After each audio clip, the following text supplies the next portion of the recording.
The Kansas City Council says it's trying to crack down on loitering. It discussed an ordinance today that would be designed to keep traffic moving and crack down on the growing crime problem. Fox 4's Jonathan Katz at City Hall tonight. John. John, we really thought that this ordinance was going to pass today, but it ended up being held. And we found out from one city council member after the meeting why he didn't want this ordinance being passed, at least today.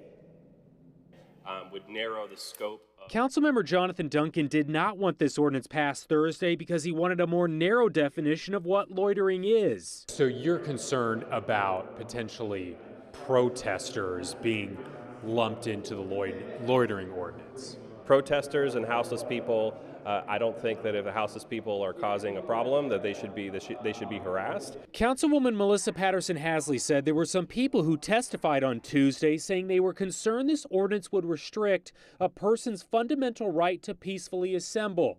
This ordinance could also crack down on the number of ATV riders on streets. In April, a KCPD officer attempted to stop one when he reversed and then ran over the officer with all four wheels.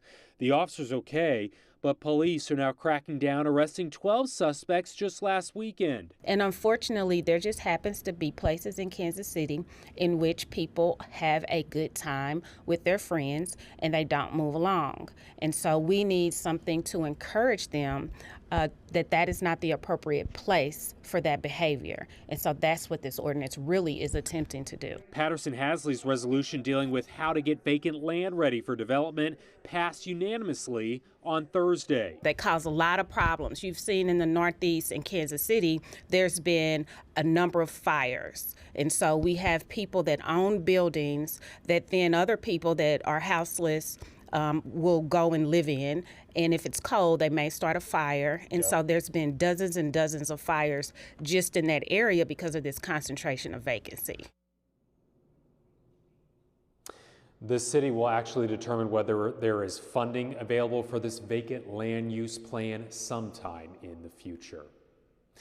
Jonathan Katz, Fox 4, working for you.